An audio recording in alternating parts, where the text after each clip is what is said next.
Porque sabes que es triste que una persona asuma que está condenada a una enfermedad porque un profesional de la medicina así se lo hizo saber. Una cosa es que la medicina alopática no tenga la solución y que solo pueda tratar la enfermedad, mas no pueda curarla, y otra cosa significa que no tenga cura.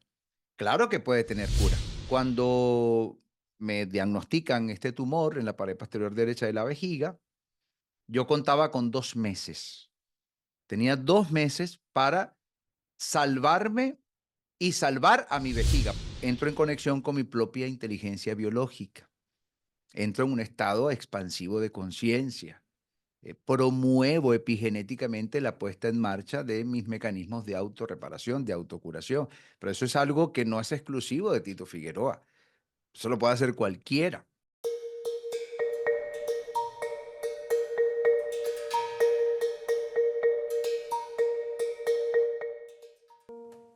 Este espacio es patrocinado por Amar más allá de la vida, carta a mi hijo quien murió para enseñarme a vivir. Un libro escrito por Elizabeth Baral, disponible en Amazon.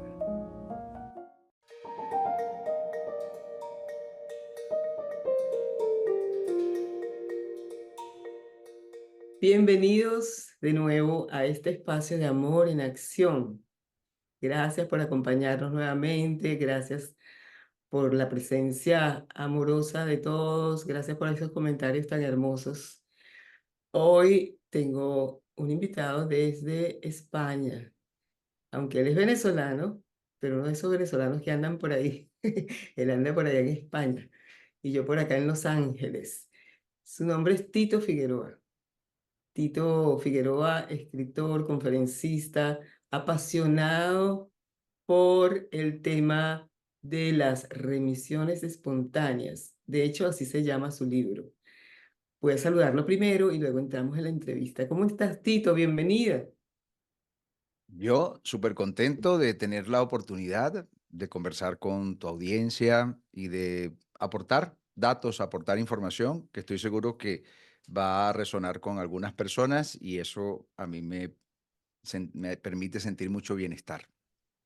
Estoy segura porque este tema que tú tan profundamente has estudiado, no solamente este, sino otros.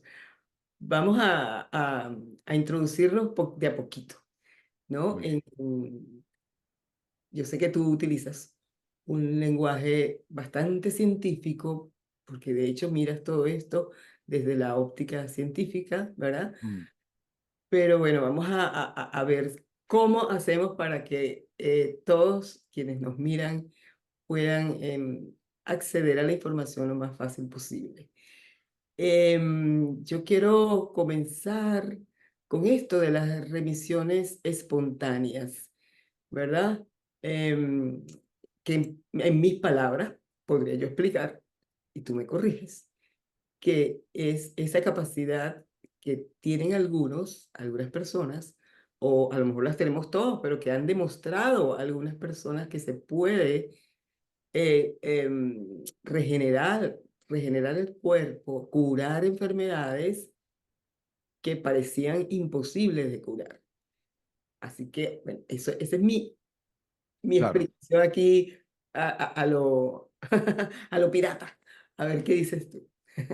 Sí, el término remisión espontánea es directamente acuñado por la propia ciencia aplicada a la medicina y le llaman así a este fenómeno mediante el cual, como tú lo has comentado, pues desaparecen los signos y síntomas de una enfermedad que en muchos casos estaba ya en fase de desahucio o en fase de altísima gravedad o en fase terminal o una enfermedad que se supone que es incurable, que es degenerativa, etcétera, etcétera.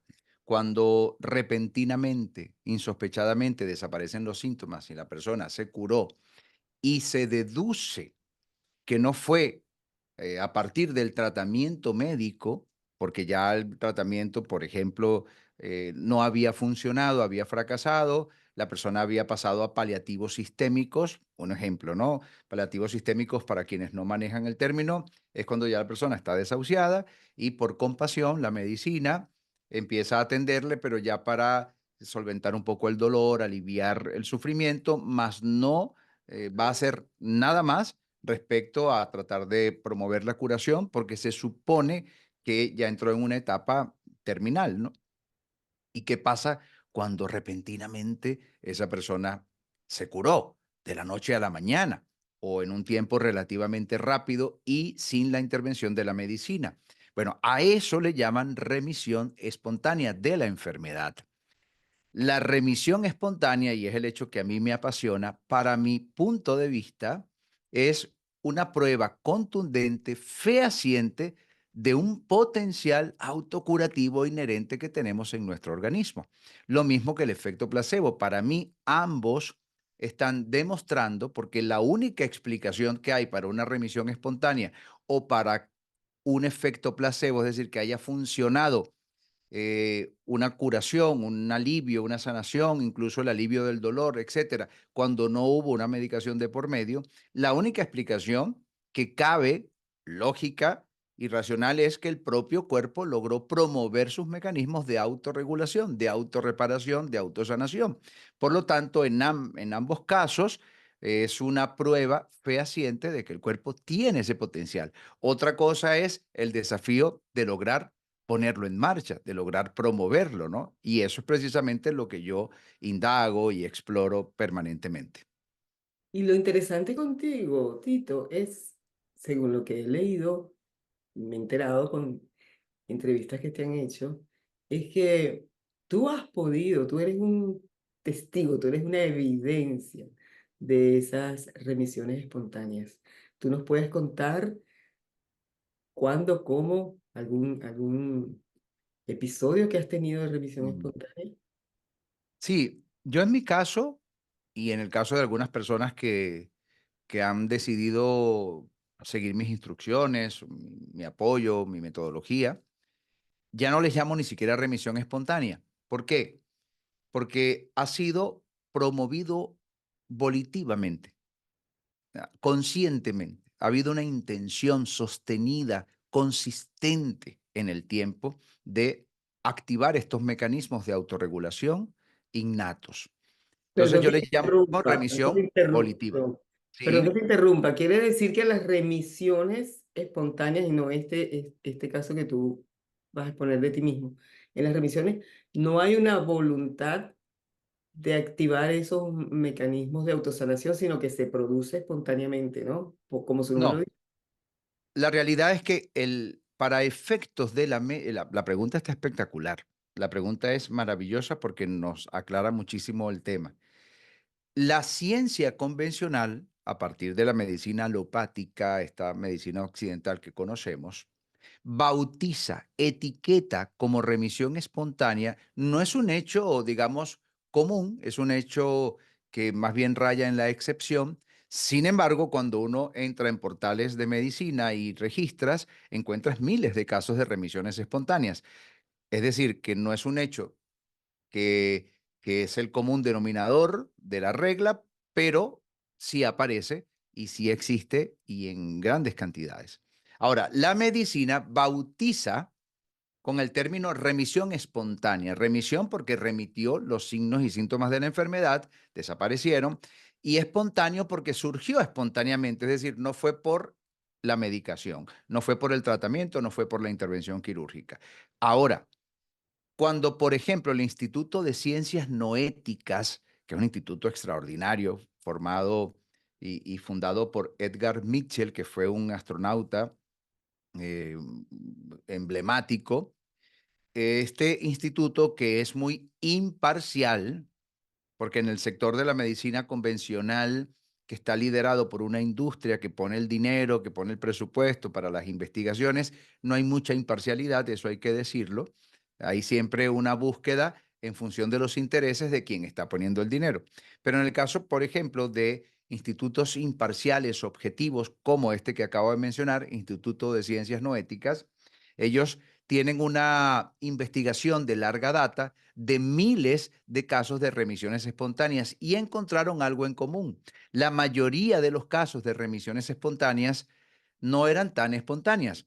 las personas habían hecho algo, habían tomado algún papel protagónico, habían tomado el desafío en sus manos, bien sea por mecanismos de fe, en Dios, en su, digamos, en su creencia, en su filosofía religiosa, en su espíritu, en su alma, en su conciencia, en el efecto observador de la física cuántica. Es decir, que cada quien, desde una distinta perspectiva, estaba orientado a tratar de corregir esa situación, de superar ese reto a nivel de salud. Y eso es fundamental, por eso es interesante la acotación. Realmente, remisión espontánea es el término que utiliza la medicina, porque la medicina no está interesada en qué hizo la persona para lograr ese hecho, para lograr esa hazaña, para lograr esa proeza. Ni le interesa. Y es normal que no le interese, porque la industria tiene una finalidad y es ser ella la que te brinda la solución.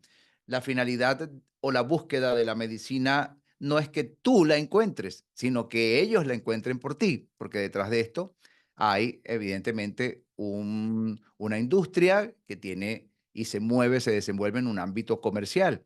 Entonces, para ellos, esto no es de interés. Si la persona rezó, si oró, si hizo ayunos, si cambió su dieta, y no le interesa. Por eso se cierra prácticamente la historia clínica con remisión espontánea y ya. No van a estar explorando más, no porque sean malas, sino porque no es de su interés. Simplemente hay que entenderlo de una forma taxativa. Su interés no es la búsqueda de cómo el ser humano podría aprender a promover sus mecanismos naturales de autorregulación. Eso no es interés para la industria. Entonces, el término remisión espontánea es por la industria, por la medicina alopática, y el hecho curioso cuando se investiga este fenómeno es que la mayoría de las personas han hecho algo, han tomado un papel protagónico en la búsqueda de esa curación. Y eso fue lo que tú hiciste, ¿no? En el caso Claro. tuyo. Cuéntanos, Yo lo he hecho cuéntanos. muchas veces, pero claro, siempre cuento el más importante, pero yo lo he hecho muchas veces, prácticamente toda la vida, Pero es que es prácticamente. interesante que lo digas bien detallado, porque a lo mejor puedes inspirar a alguien. a No, es- bueno, ese es mi propósito, ese es mi deseo y esa es mi finalidad. Por eso estoy en esto, ¿no? Para motivar a otras personas a que por lo menos lo intenten. Porque sabes que es triste que una persona asuma que está condenada a una enfermedad porque un profesional de la medicina así se lo hizo saber. Cuando aquí hay matices. Por ejemplo, cuando a una persona le dicen que tiene una enfermedad autoinmune y esta es incurable, lo único que le está diciendo en esas palabras es la medicina que yo represento, la medicina que yo estudié en la escuela de medicina, no hablo de mí, hablo del médico, esa medicina no tiene una solución para tu cuadro autoinmune, solamente podemos ayudar a aliviar un poco el impacto de la enfermedad, a reducirlo, pero no tenemos nada para curarte. De hecho, sería incluso más correcto decir no estamos enfocados en curar una enfermedad autoinmune, estamos más enfocados clínicamente y científicamente en cómo paliar esa enfermedad, cómo tratarla de forma crónica, de forma prolongada en el tiempo, más no curarla. Entonces, es triste cuando una persona asumió esas pocas palabras cuando el médico le dijo tu enfermedad es incurable como si fuera una verdad absoluta. Una cosa es que la medicina alopática no tenga la solución y que solo pueda tratar la enfermedad, más no pueda curarla. Y otra cosa significa que no tenga cura. Claro que puede tener cura. Por ejemplo, tú hablabas un poco de mi libro al principio, ¿verdad? Cuando yo estuve haciendo las investigaciones pertinentes para escribir ese libro, yo fui el primer sorprendido en encontrar posibles causas de remisiones de enfermedades. Y descubrí, por ejemplo, que hay reversiones epigenéticas. Ajá, ¿y eso qué es? Puede sonar a chino para algunas personas que no conocen del tema. Bueno, una reversión epigenética, para decirlo de forma simple, es que se corrige dinámicamente la expresión genética que había sido inconveniente y que había desencadenado un proceso de una enfermedad. Existe la posibilidad, hay un potencial de revertir esa expresión genética y de modificar, pero en este caso para bien. Eso es un potencial, eso está en el cuerpo, ¿no? Si eso ocurre, que podría ser promovido vía epigenética. Epi significa por encima de la genética, es decir, hay un campo de investigación que se denomina epigenética porque estudian precisamente todo aquello que pueda influir en ese dinamismo de la expresión genética, lo cual significa que si los genes se expresan dinámicamente, que no están condenados a una sola expresión, sino que son dinámicos, hay mecanismos que pueden influir en esa expresión, eso nos da cierto potencial de poder, digamos, promover mecanismos epigenéticos que reviertan una condición, potencialmente hablando, ¿no? Es decir, desde el mismo abordaje de la ciencia ya está utilizando mecanismos epigenéticos a partir de moléculas, etcétera, que cuando entran al cuerpo pueden promover ciertos cambios para reparar una condición o incluso, como se ha podido determinar que la actividad mental y emocional, entre otros ámbitos, también son precursores epigenéticos, esto nos posibilita, nos coloca en una posición en donde también podríamos, ¿m? Teóricamente, eh, influir en esa expresión genética a partir de un estado mental, un estado de conciencia o unos protocolos específicos, que es un poco lo que yo enseño. Ahora, volviendo a mi tema. Sí, sí, Sí, a lo largo de mi vida sí que he tenido muchas remisiones, pero la más importante, sin lugar a dudas, fue un tumor en la pared posterior derecha de mi vejiga, que me tenía orinando sangre ya hacía un tiempo, que yo había estado postergando la ida al médico, sabía que tenía que ir por lo menos para saber qué era. Ese fue el más importante porque lo logré en 2 meses. Bueno, fue además el más prolongado en el tiempo hasta ese momento. Había logrado otras cosas más rápido, pero claro, eran condiciones menos severas.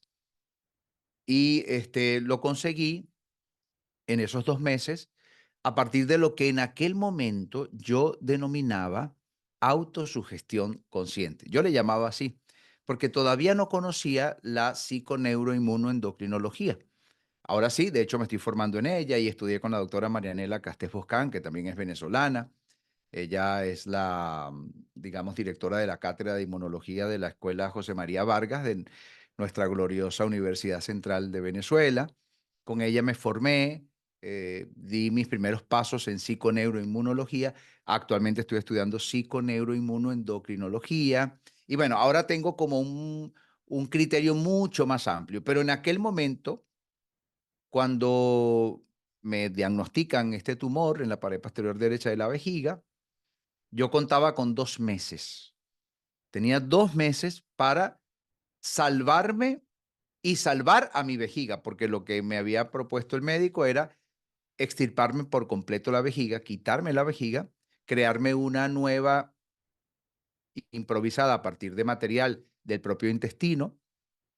Por supuesto que eso iba a implicar pasar varios, no sé si 2, 3 meses, no sé, con una sonda, orinando en una bolsita. El panorama no era nada alentador. Me había comentado que me iban a hacer radioterapia y eso probablemente iba a afectar mi, digamos, capacidad de procrear y tener, ya sabemos qué, intimidad, que después eso a lo mejor se podría subsanar con el tiempo, pero que había muchas posibilidades de que eso fallase. Claro, el panorama era bastante turbio, bastante sombrío. Pero bueno, tenía 2 meses para intentar lograrlo. Yo creía ya en el efecto placebo como habilidad autoadquirida. Ya yo tenía ese, digamos, sistema de creencias orientado a ese potencial. Por otra parte, creía en el poder de la autosugestión, o sea, cómo sugestionarme y que esa sugestión sea precursora de movimientos biológicos, acciones biológicas reparadoras en mi cuerpo. Entonces yo empecé a sugestionarme porque yo lo percibía así. Hoy en día también ¿Cómo, le llamo cómo? sugestión. Cuéntanos Ya te, cómo. ¿Cómo? lo voy a contar, lo ¿Cómo voy a es contar. sugestión? Ok, ok. Lo voy a contar, lo voy a contar. Hoy en día le sigo llamando sugestión, por supuesto, pero ahora entiendo psiconeuroinmunoendocrinológicamente el fenómeno, lo entiendo epigenéticamente y además desde perspectivas, evidentemente, muy todavía no con estudios concluyentes, no consensuadas a nivel de la ciencia, pero sí con ciertos sectores de la ciencia, a partir de estudios como los del doctor Garyayev. Él fue el precursor y iniciador de una teoría que desarrolló durante 30 y pico de años llamada la teoría genética de ondas del lenguaje, una cosa fascinante.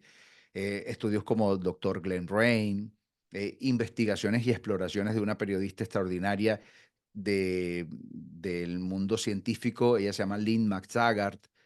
Bueno, a quienes conocemos como grandes referentes, Joe Dispenza, Greg Braden, Bruce Lipton, biólogo molecular, uno de los pioneros de la epigenética en cuanto a su divulgación. Es decir, con toda esta información ya yo tengo un bosquejo mucho más amplio. Pero bueno, volviendo a aquel momento, cuando estoy ante ese panorama, dispongo de 2 meses, el factor tiempo estaba en mi contra, así que empecé a hacer el siguiente protocolo. Me despertaba a las 5 de la mañana, ¿ok? Todos los días, 5 de la mañana, me sentaba en la cama y me disponía como a hacer una especie de meditación profunda.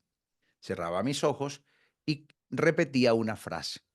La frase era: gracias, Padre, por la sanación de mi vejiga. Amén. Gracias, Padre, por la sanación de mi vejiga. Amén. Gracias, Padre, por la sanación de mi vejiga. Amén. Pero no era una frase neutra a nivel emocional. Cada vez que yo repetía la frase, le imprimía más intensidad emocional que la anterior. Era exponencial. Yo iba repitiendo la frase con mis ojos cerrados, sin mover mi cuerpo, y le imprimía intensidad, emocionalidad, tanto que yo llegaba un momento en que empezaba a sentir que mi piel se erizaba todo, todo, y llegaba también un punto en que hasta me brotaban lágrimas de lo internalizado que estaba y de esa dosis en grado superlativo de intención consciente, sostenida, ¿m? En donde ya estoy dando gracias por anticipado por la sanación de mi vejiga. Y por supuesto, al mismo tiempo, yo recreaba imágenes en donde el médico se sorprendía, en donde yo luego hablaba con ciertos amigos contando la anécdota. Es decir, ya mientras yo daba esas gracias, sentía, experimentaba esa gratitud, esa intención, además de que mi cuerpo hiciera todo lo que fuera necesario para reparar esa anomalía, para devolverle la condición apoptótica a esas células que sabemos que las células cancerosas no producen apoptosis, es decir, no mueren, entonces, o por lo menos no mueren tan rápido como las células sanas. Entonces, yo no lo veía como luchar contra el cáncer, batallar contra esas células. No, yo simplemente sentía que enviándoles amor, ellas podrían rectificar, o sea, que habría un proceso donde ellas recuperasen su condición normal o recuperasen su condición de apoptosis para darle paso a nuevas células que les reemplazarían, como normalmente sucede en todos nuestros tejidos. Entonces había también una comunicación de amor con mis células, con estas células que, bueno, por alguna razón tenían un margen de error, una especie de error de código de programación. Entonces, era empatía con mis células también, era entenderlas, algo habré hecho yo mal en el ámbito emocional, en la alimentación, en lo que sea, que ellas se distorsionaron, se confundieron, mutaron inconvenientemente y de alguna forma yo también me hacía responsable de eso, ¿no? Es decir, eran muchas cosas, muchos sentimientos encontrados, pero con altísima intensidad a lo largo de mínimo 40 minutos, mínimo. Pero como yo perdía la noción del tiempo, eh, muchas veces pasaba de 1 hora, hora y 10, hora y 15 minutos, yo ahí en ese ejercicio de internalización Y llegaba un momento en que ya era tan fuerte la intensidad emocional que tenía que bajar, bajaba un poco y volvía a empezar, gracias, Padre. Y cada frase era más intensa que la anterior, cada frase más intensa que la anterior en mi fuero interno. Pero claro, llegaba un momento que era demasiado, ya me abrumaba tanta intensidad y neutralizaba la emocionalidad y comenzaba otra vez y así durante una hora o lo que sea. Yo perdía la noción del espacio y la noción del tiempo, me quedaba ahí en eso. Luego, durante el día, hacía otras cosillas para mantenerme como en esa frecuencia, por llamarlo así, en esa consonancia. Hoy entiendo, hoy, después de varios años, entiendo que, claro, mantenerme congruente, coherente con esa emocionalidad, con esa intención, fue ideal porque como ahora sé que la expresión genética es dinámica y va cambiando según nuestras emociones, según lo que comemos, según lo que pensamos, lo más conveniente era mantenerse en esa misma frecuencia para que esa expresión genética en todo momento estuviese respondiendo a esa intención subyacente de sanar la vejiga. Ahora lo comprendo así. Entiendo que fue acertado. Y claro, era más o menos lo mismo que yo había aplicado desde muy pequeño. Todo comenzó cuando yo me orinaba en la cama hasta una edad bastante avanzada, una edad vergonzosamente avanzada. De hecho, yo sufrí mucho bullying porque no sé cómo todos mis primos se enteraron, mis primos, los vecinos, y todo el mundo sabía que yo era un mión, así me decían. Sí, sí, todo el mundo decía que yo me orinaba en la cama, todo el mundo lo sabía, en la escuela lo sabía, todo el mundo lo sabía. Entonces, eso para mí era motivo de bullying y además ya yo estaba bastante grandecito, tenía 13 años y todavía me orinaba en la cama. Entonces, claro, eso había significado pelas, como decimos en Venezuela, me habían pegado varias veces porque orinaba el colchón se podría, había que comprar un nuevo colchón, no sé qué. De hecho, tenía yo todos los días que bajar una planta, las escaleras con mi colchón y llevarlo al patio para que llevara sol antes de irme a la escuela. Cuando ya llegaba, después que le había pegado el sol del mediodía, ya podía volver a subir el colchón a mi habitación, el jergón se oxidaba y se le abría un hueco, entonces yo dormía encorvado porque siempre había un hueco en el medio del jergón de metal. Mi papá me decía que a él no le regalaban el dinero, que bueno, fue bastante traumático, sin lugar a dudas, ¿no? Así que no dudo que eso haya tenido alguna relación posteriormente, muchos años después, con el tumor en la vejiga, porque entre otras cosas, recuerdo que había gente que le decía a mi mamá o a mi papá, no, eso es que él tiene frío en la vejiga, por eso es que se orina. Pónganlo a orinar en carbones encendidos. Entonces a mí me ponían a orinar ahí en un montón de carbón ahí y que para que se me quitara el frío de la vejiga. No, hombre, eso no servía para nada. Bueno, en fin, ¿cómo me curé eso? Con lo mismo, prácticamente, no tan sofisticado como lo hice cuando el tumor, porque claro, tenía 13 años nada más. Pero es que a partir de unas deducciones que tuve muy intuitivas, por ciertas lecturas que habían llegado a mí en aquel momento, siendo muy jovencito. Pero mi mamá siempre ha sido una mujer muy lectora, excesivamente lectora, y había un amigo que nos visitaba, un amigo de papá y mamá, que siempre iba a la casa y siempre tenía un libro bajo el brazo y a veces me prestaba libros porque yo me antojaba. Ay, y de verdad yo lo leía. Entonces uno de esos libros me dio ciertas pautas, no explicaba esta metodología como tal, no lo explicaba así, pero mm, lo que yo pude leer me permitió como intuir, ¿sabes? Me inspiró para intuir que de pronto esa podría ser una solución para dejar de orinar en la cama. Y lo hice igual, pero lo hacía en la noche antes de dormir.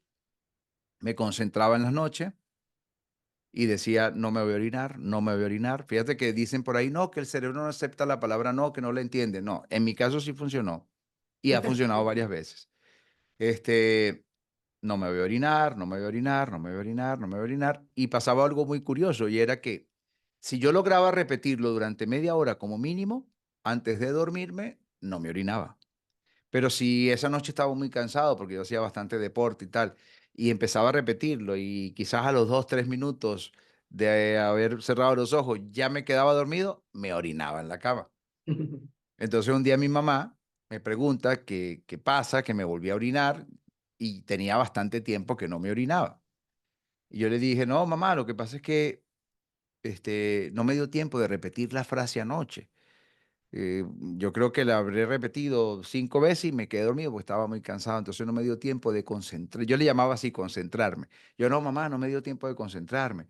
Entonces ella me dice, Titico, pero en vez de repetir, no me voy a orinar en la cama, ¿por qué no repites mejor? Nunca más me voy a orinar en la cama. Nunca más me voy a orinar en la cama. Entonces, pues sí, mira, tienes razón. Y empecé a hacerlo así. Entonces, sucedió que un día nos vamos a una fiesta familiar en una hacienda, en una casa ajena, nos tocó dormir ahí y esa noche me quedé dormido, súper cansado de jugar con mis primitos y mis tíos y tal, y ni repetí la frase. Y al día siguiente observo con asombro y mucha alegría y euforia que mi colchón estaba seco, es decir, que no me había orinado en la cama de los tíos, ¿no? Qué alegría. Entonces, a partir de ahí descubrí que ya no necesitaba repetir la frase, que ya definitivamente había funcionado el nunca más me voy a orinar en la cama. Entonces, eso marcó mi vida para siempre y ha sido una metodología que yo he utilizado, digamos, anecdóticamente a lo largo de mi vida cada vez que he tenido algún tipo de desafío de salud. Hoy en día lo he podido desarrollar desde una perspectiva psiconeuroinmunoendocrinológica y epigenética y claro, ya tengo toda una suerte de muchos protocolos que además se integran, tienen una sinergia y una ecléctica para poder sostener epigenéticamente la mayor cantidad de tiempo ese cambio que uno está promoviendo. Y qué maravilla, me encanta eso que acabas de contar. Quiere decir que hoy en día tú pasas tus gripes, qué sé yo, Mira, cualquier... el bicho este de hace unos años me dio 3 veces y yo no me huyé. Las 3 veces me lo quité igual. Me dio empezando cuando Italia estaba colapsadísima, porque la zona donde yo vivo hay mucho italiano, entonces pues llega mucho turismo también italiano, pues yo vivo en Tenerife, y bueno, esos días estaban llegando muchos italianos que estaban huyendo y se venían para acá a su casa de vacacionar y tal, y bueno, trajeron eso para acá. Me pegó empezando, cuando no se sabía nada, cuando nos asustaba ver en las imágenes en televisión sobre Italia, no sé si tú llegaste a ver Claro, que claro, por hoy en día hasta supuesto. yo dudo de eso. Camiones y camiones y camiones en fila, que eran camiones forenses, camiones de estos que llevan a los cadáveres en filas, impresionante la cantidad de camiones. Yo hoy en día dudo un poco de eso, ¿sabes? Pero bueno, eso no vamos a entrar en ese tema. Creo que eso estuvo como que muy preparado. Pero bueno, lo cierto es que a mí me dio en aquel momento, cuando nadie sabía qué era y tal, que todo el mundo estaba en pánico, me dio y me lo quité en 2 días. Luego me volvió a dar, porque me tocó ir varias veces a Francia en plena cuarentena y me dio otra vez y también un par de días. Y la última vez que me dio fue cuando estaba la última variante, esta la ya sabes, Cron, hay que decirlo así. Cuando me dio, que fue la última, también un par de días. Pero claro, apenas yo Repitiendo. tengo la sintomatología, yo entro en conexión con, yo lo veo así, ¿no? Eh, Entro en conexión con mi propia inteligencia biológica. Entro en un estado expansivo de conciencia. Promuevo epigenéticamente la puesta en marcha de mis mecanismos de autorreparación, de autocuración. Pero eso es algo que no es exclusivo de Tito Figueroa. Eso lo puede hacer cualquiera. Pero claro, es necesario tener referencias, tener criterio. ¿Por qué? Porque si no te suena a ciencia ficción, te suena a tomadura de pelo. Pero cuando tú entiendes ese mecanismo psiconeuroinmunoendocrinológico que está detrás, esa interconexión entre el sistema endocrino, el sistema eh, inmunológico, tu conciencia a partir del cerebro, la plasticidad neuronal que pones en marcha cuando estás repitiendo una frase, la bioquímica asociada que deriva en señales epigenéticas, la transducción que ocurre intracelular para codificar el mensaje para que el ADN lo entienda, la expresión de genes, procesos como la metilación, hipermetilación o hipometilación, modificación de histonas, procesos como la codificación del ARN no codificante.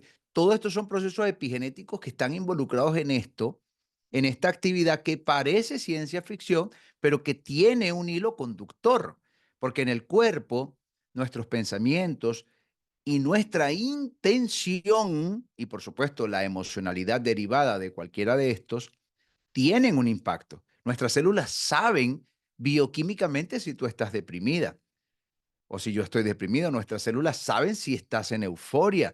Nuestras células saben si estás en bienestar emocional o si estás en ira o en odio o en resentimiento, porque hay un lenguaje a través de moléculas mensajeras que se produce y que reciben las células a partir de receptores específicos de esas moléculas que llevan el mensaje sobre cómo tú te encuentras anímicamente.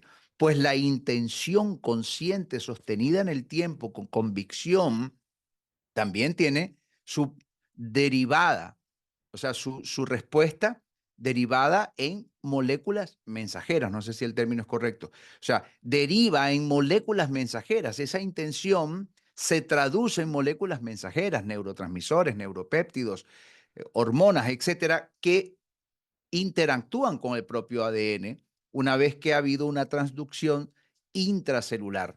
Eso se llama señalización intracelular y es cuando llegan estas moléculas mensajeras, entran a partir de receptores específicos en las células y ahora esa información se codifica, se transduce a modo de que el ADN pueda interpretarlo. Una vez que el ADN interpreta eso, lo hace a partir de su expresión de genes y estos genes pueden silenciar, pueden activar respuestas del cuerpo.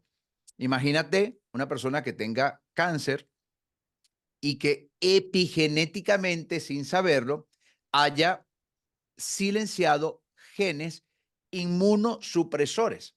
Lo repito, imagina una persona que tiene el desafío de un tumor y que epigenéticamente, quizás por el miedo, quizás por el terror que eso significa, epigenéticamente haya silenciado genes supresores de tumores. ¿Qué pasaría allí? Que el potencial, digamos, antitumoral del cuerpo está suprimido. ¿Y cómo lo suprimió? Epigenéticamente. ¿A raíz de qué? A raíz de una emocionalidad, a raíz de un miedo, a raíz del impacto que tuvo la noticia del diagnóstico, de la forma como se lo comunicó.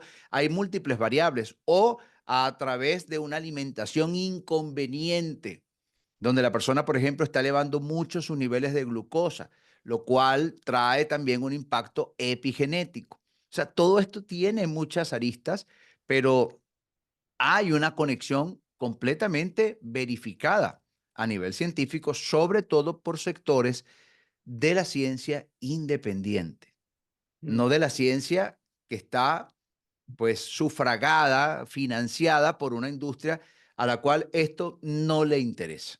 No le interesa porque a la industria le interesa, por ejemplo, a nivel oncológico, es cómo sacar el mayor beneficio posible de los tratamientos que ellos proponen. No que la gente se cure, o sea, por favor. Ahora, cuando yo hablo de esto, es importante aclararlo. Yo no estoy hablando de evitar el consejo médico o el tratamiento médico. Estoy hablando de algo sinérgico, integrativo, que la persona puede implicar su papel allí como observador, como su intención consciente, ¿sabes? Como para promover esos mecanismos. Ahora, que no haya que hacer la operación porque la persona remitió espontáneamente, que ya no haga falta la quimioterapia. Maravilloso. Ya será el médico el que diga, mira, no te hace falta, como sucedió conmigo. No hace falta la intervención quirúrgica donde me iban a extirpar la vejiga porque remitió el tumor. no hace falta la radioterapia porque remitió el tumor. Eso ya es otra cosa, pero que no se confunda, que se pueda pensar que le estoy diciendo a la gente, no hagas esto y haz esto. No, pero sí, haz esto a ver si te salvas del otro. Eso sí, es decir, apúrate, apúrate porque, ahora, algo importante, cuando no tenemos referencias, cuando no tenemos información contundente sobre esto, es muy difícil creerlo. Es difícil, porque nos suena incómodo, suena a ruido, porque no tengo una estructura neurológica en mi cerebro que pueda soportar esta información. Pero si hay marcos referenciales, si hay conceptos, si hay investigaciones, todo empieza a tener forma y llegas a verlo de una forma natural. Cuando comprendes la fenomenología que está detrás, tú dices, ah, claro, es que tiene lógica. Por esto, por lo otro, por lo epigenético, es decir, por distintas fundamentaciones que se presentan y que, repito una vez más, están evidenciadas en sectores de la ciencia que también se van por el método científico, que también revisan por pares, que también tienen, digamos, una metodología rigurosa, pero su información poco nos llega a nosotros porque también las revistas especializadas, los medios de comunicación, los medios de divulgación, siempre están al servicio de la industria. Y como este es un tema que no es interesante para la industria, muy poca cabida tiene. Entonces hay que escudriñar para poder encontrar esta información, hay que escarbar. Una pregunta, Tito. ¿Tú apoyas a otros en aprender este tipo de protocolos de Claro, autosanación? Vamos a llamarlos así. ¿Cómo, claro, cómo, claro, cómo tú claro. haces consultas, haces terapias, no sé qué haces?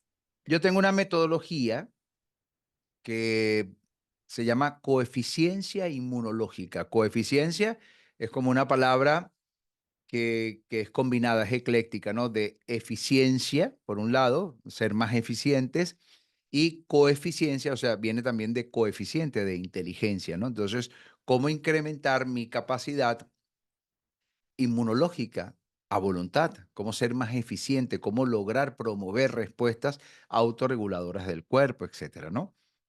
Y es un curso, es un diplomado que se llama Diplomado en Coeficiencia Inmunológica, donde yo enseño todo esto. Hay una versión gratis, una versión introductoria. Si quieres, te doy el enlace, se lo puedes compartir a las personas y es gratuita. O sea, es como una primera toma de contacto con la información y ya la persona podría evaluar si le interesa o no. De todas maneras, te adelanto, el precio del diplomado es realmente simbólico. Es un precio simbólico, no es un precio caro, es un precio de ciento y pico de dólares, es una tontería, ¿no? O sea, vale Maravilloso. muchísimo la pena. Son 16 módulos de información cargada de todo esto que yo estoy hablando aquí, donde me extiendo, donde mucha investigación de distintos referentes y de lo que yo precisamente también me estoy formando, la comparto allí.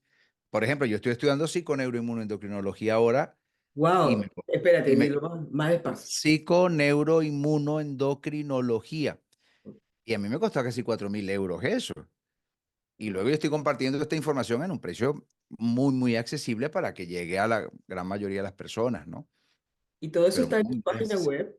¿Tienes una Sí, página? por ejemplo, en titofigueroa.com está el acceso gratuito a esa versión introductoria. Titofigueroa.es igual, es una versión gratuita. Ahora, Tito, yo veo en esto, si tienes un gran interés y has investigado muchísimo desde el punto de vista científico, ¿verdad? Pero evidentemente a todas luces, tu conexión espiritual ha estado presente. Em, Siempre, siempre, siempre. Ajá. ¿Cómo te iniciaste en esto? Porque nos encanta siempre saber sobre los inicios, ¿verdad? Ese niño o ese muchacho adolescente que pudo superar esa cosa de no controlar la esfínter durante el Sí. sueño. ¿Cómo se introdujo?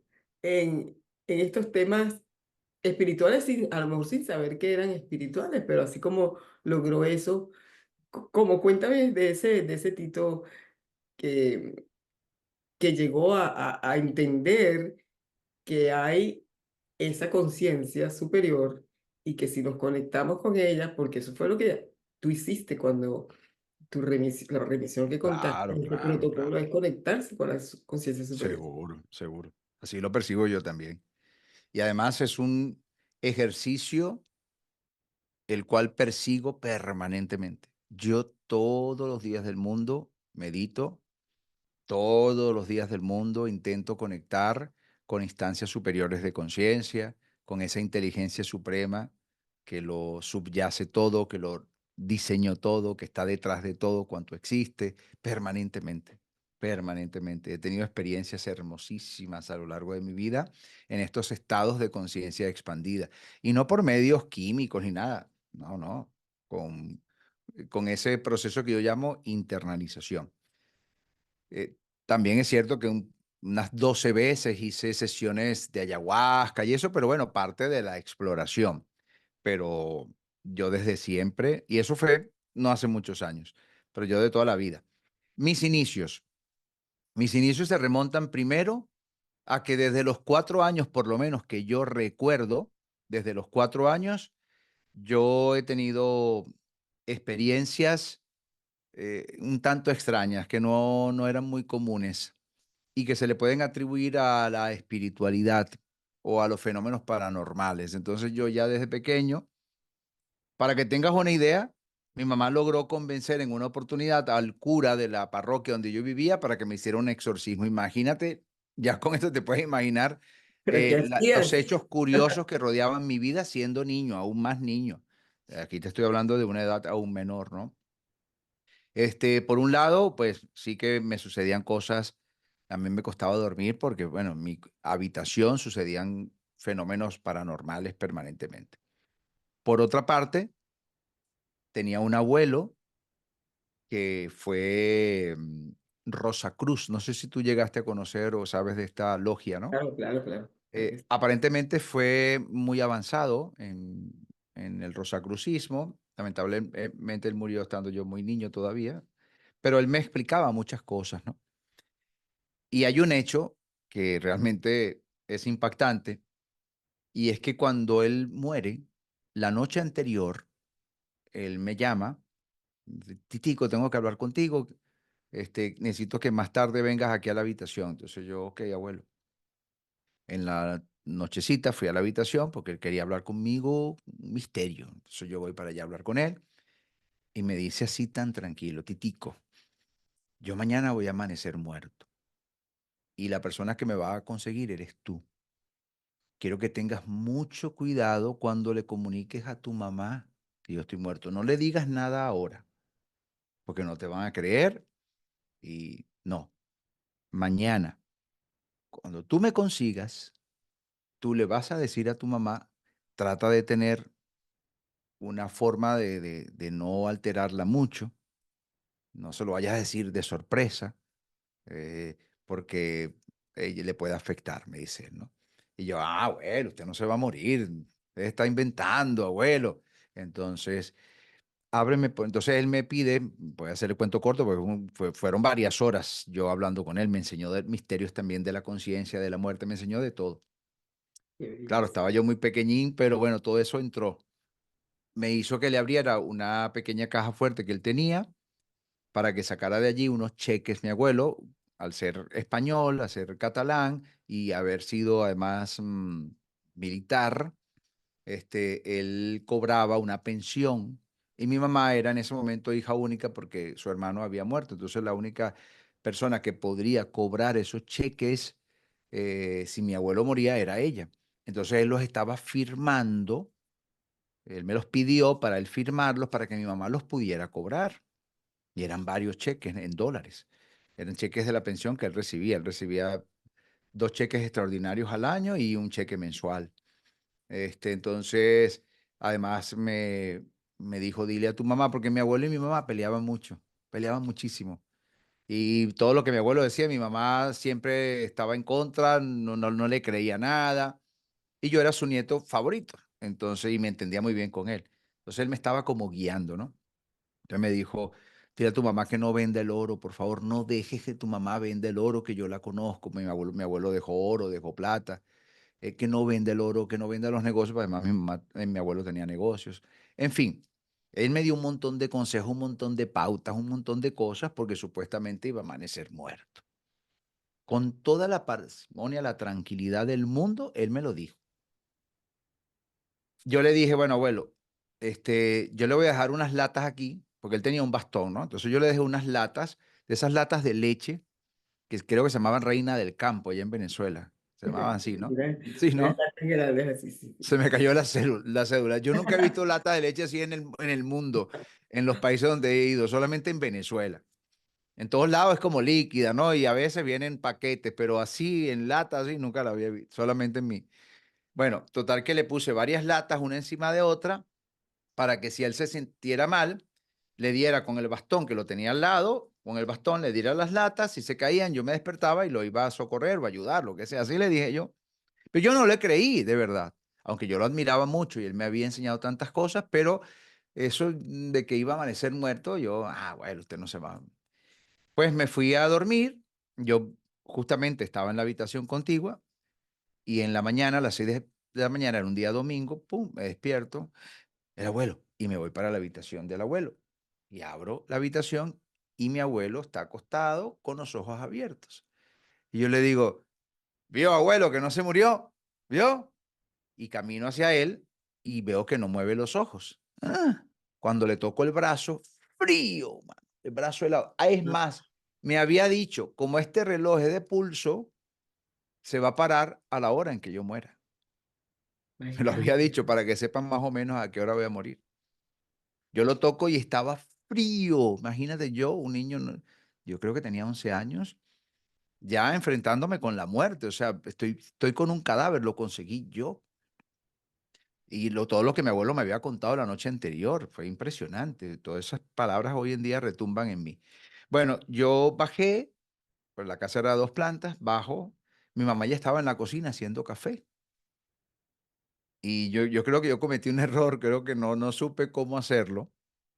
Mi abuelo me había tratado de prevenir. Yo le digo, mamá, ¿qué pasa si el abuelo se muere? ¿No? Yo intenté. Y entonces mi mamá dice, si se muere lo enterramos, pues, ¿qué más vamos a hacer? Yo le digo, me molestó tanto la respuesta, porque mi mamá y mi abuelo peleaban mucho, que yo le digo, bueno, pues se murió. Y entonces ella, Titico, déjate de bromas. Sí, se murió. Mi abuelo está muerto. Bueno, mi mamá en ese momento vio mi seriedad. Estaba haciendo arepas, había olor a café y estaba haciendo arepas. Soltó la arepa, salió corriendo, subió las escaleras, porque claro, y gritándome a mí, Tito, que no me estés jugando conmigo, no sé qué cosa. Subió las escaleras. Y cuando llegó a la habitación pegó un grito y empezó a hablar en catalán, porque ellos habían nacido, mi mamá nació en Francia, pero por temas de la guerra, pero ellos peleaban siempre en catalán. Y escucho a mi mamá regañando a mi abuelo en catalán, ahí, bla, bla, bla, bla, bla. Bueno, molesta con mi abuelo, pues se había muerto.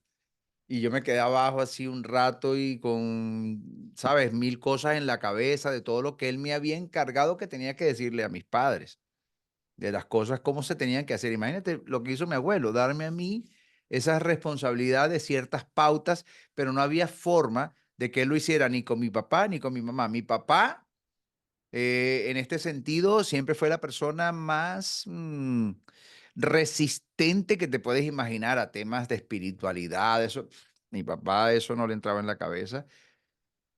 Y mi mamá siempre tenía un enfrentamiento con mi abuelo. Ellos peleaban muchísimo, muchísimo, muchísimo, pero sobre todo porque mi mamá era como muy rebelde con mi abuelo y todo lo que mi abuelo decía, mi mamá le llevaba a la contraria. Entonces, pues él no le quedó más remedio que decírmelo a mí. Bueno, yo después que pasó la cosa, llamaron, eh, la carta de defunción, todas las cosas que empezaron a hacer las diligencias, la funeraria y tal, yo les dije lo que mi abuelo me había dicho en la noche y tal. Igual no me hicieron caso. Mi mamá vendió el oro rapidísimo, la plata. Bueno, no es un tema que venga a colación, pero quiero decir que obviamente no le iban a hacer caso a un niño. De hecho, mi abuelo se había quitado su cadena de oro y me la regaló y no me la dieron, me la quitaron también. Bueno, ¿qué te puedo decir? No lo digo desde un punto de vista, Claro, claro, entiendo. Parte de la ¿sabes? Sino que era un niño que está haciéndome caso. No, esta cadena me la regaló mi abuelo. De hecho, yo dormí con la cadena, pero mi abuelo me la había regalado a mí. No, eso no me hicieron caso, nada.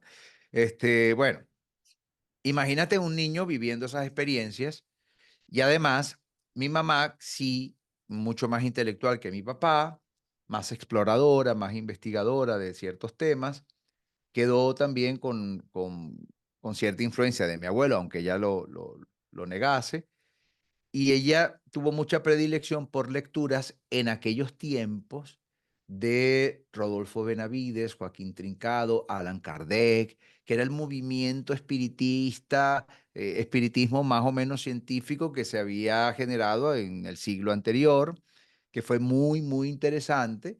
Bueno, todos esos libros, libros de los espíritus, libros de los mediums, los extremos se tocan, las dramáticas profecías de la Gran Pirámide, el doble nueve, levantando la cortina, el torbellino de sombras, todos esos libros me los leí yo siendo un niño de pubertad a adolescencia y tenía mucha información en mi cabeza.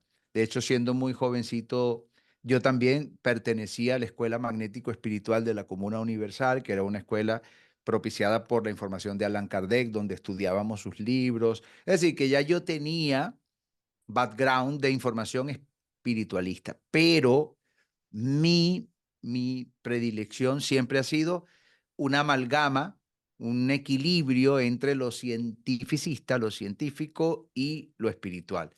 Entonces yo me debato curiosamente en estos dos mundos. Y lo otro es que yo he tenido muchísimos sueños lúcidos, muchos sueños lúcidos. En muchos de estos sueños lúcidos yo me he visto fuera del cuerpo, es decir, he soñado, entre comillas, que estoy fuera del cuerpo, pero con mucha lucidez, ¿no?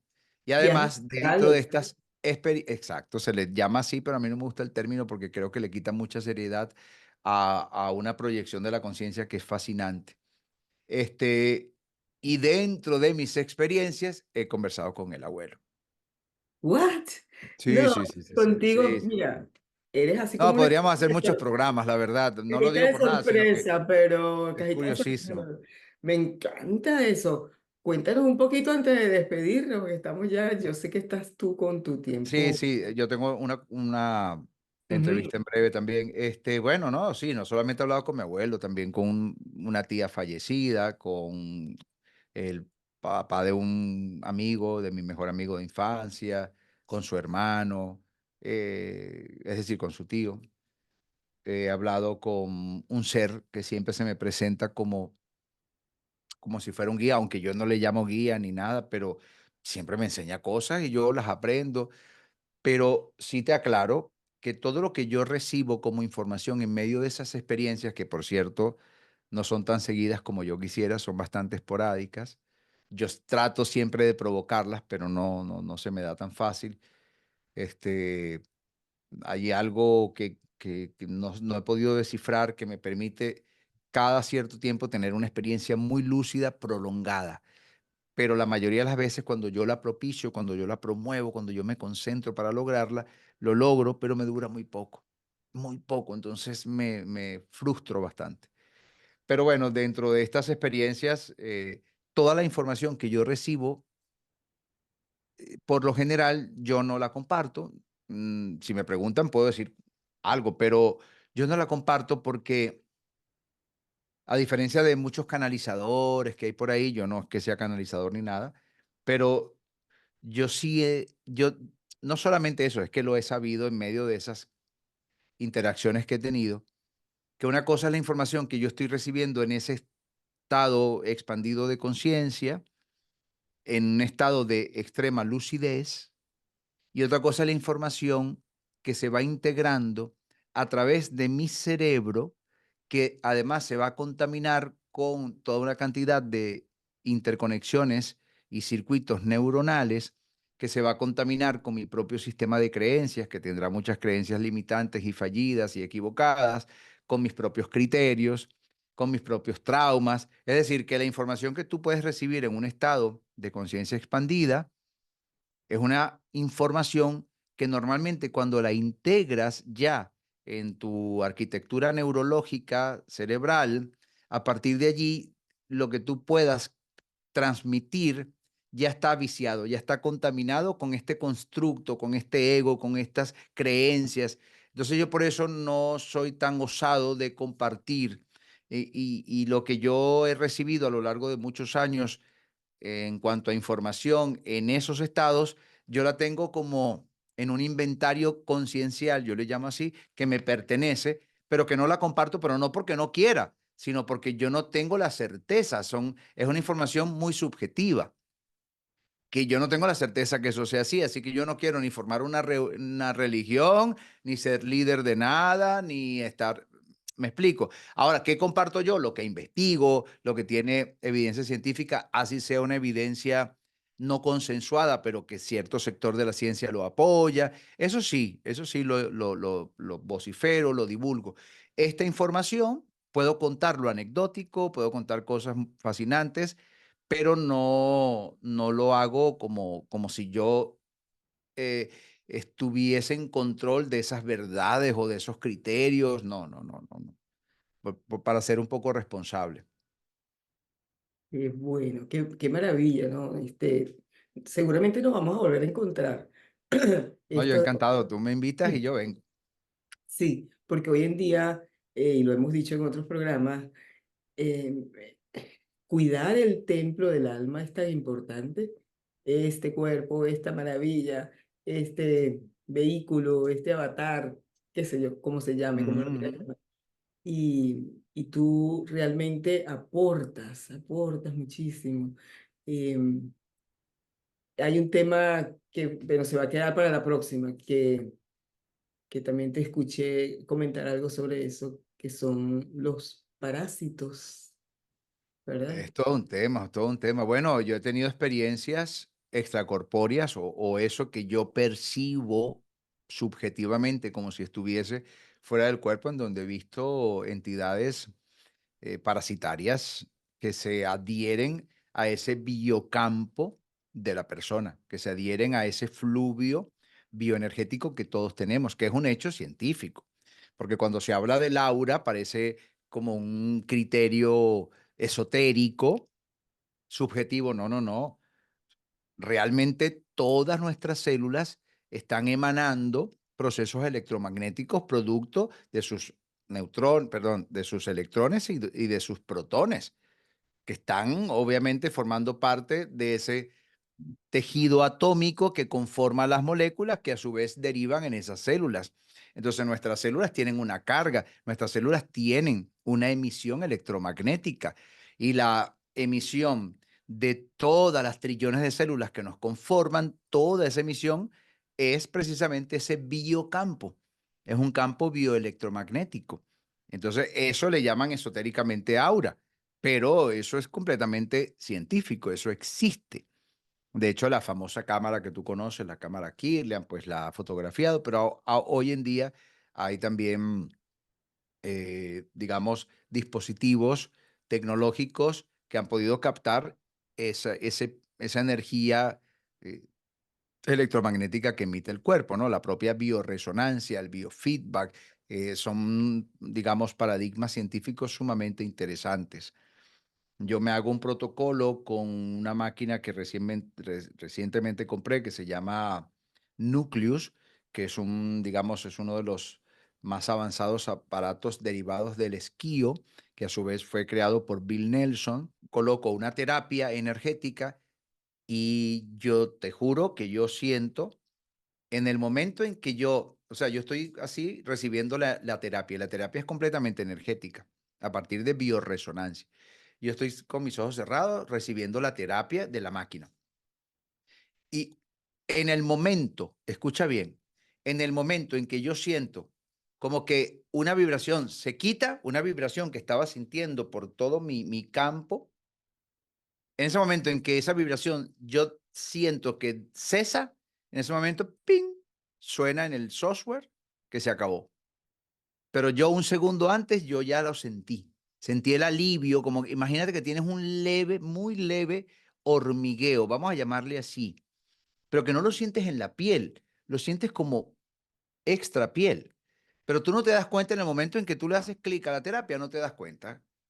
Tú te relajas, te das cuenta es cuando se termina. El cambio, el cambio cuando sientes como un alivio, como que algo se apagó, como cierta vibración ya no está, ahí es que te das cuenta que efectivamente estabas recibiendo una retroalimentación energética. Y eso es netamente cuántico, eso es netamente biorresonante. Y claro, es impresionante porque en el momento en que dejo de sentirla, y no estoy hablando de con electrodos colocados ni nada, no, no, no, sin electrodos ni nada. En ese mismo momento, un segundo después, podría decir yo, un segundo después, ¡ping! Suena que terminó. Pero yo había sentido que se había aliviado esa vibración. Es decir, efectivamente somos vibración, todo eso es real, somos frecuencias, nuestras células tienen frecuencias. Cuando nuestras células están sanas, emiten un rango de frecuencia. Cuando nuestras células no están sanas, emiten otro rango porque hay un patrón distorsionado, hay una energía incoherente. Todas esas cosas podemos hablar. Y bueno, yo, digamos, he podido jugar en esos 2 mundos, pero soy muy respetuoso con este tema. Es un tema que lo desarrollo más a título, personal, a mi propia experiencia, anecdótica, y siempre que hablo delante de un micrófono, pues, a menos que me lo pregunten, yo siempre me quedo en el ámbito de exploración científica. Tito, es fascinante, fascinante todo este mundo y además tu pasión por todos estos temas es contagiante y Qué provoca bueno. seguir conversando. Yo sé, ya te tienes que ir y bueno, te agradezco enormemente y seguramente vamos a tener otra conversación, pues claro, muchas cositas por ahí. Escuchar sobre esta aproximación científica a la conciencia de nuestro cuerpo es fabuloso. Entonces, nada, comprometido aquí para otra ocasión. Gracias, mil Y gracias. empezaremos por esos parásitos, esas entidades energéticas que también son parasitarias y que, bueno, por lo menos anecdóticamente, dentro del grado de subjetividad que eso pueda suponer, yo he visto. Gracias, gracias, gracias. Adiós. Gracias por todo. Disfruta de todas mis entrevistas de la serie Amor en Acción aquí en mi canal de YouTube, donde puedes suscribirte y activar las notificaciones. Visita mis redes sociales en los links que comparto aquí, donde hay contenido que seguramente serán de tu interés. Y si quieres saber más sobre mí y mis aprendizajes, busca en Amazon mi libro Amar más allá de la vida, carta a mi hijo, quien murió para enseñarme a vivir.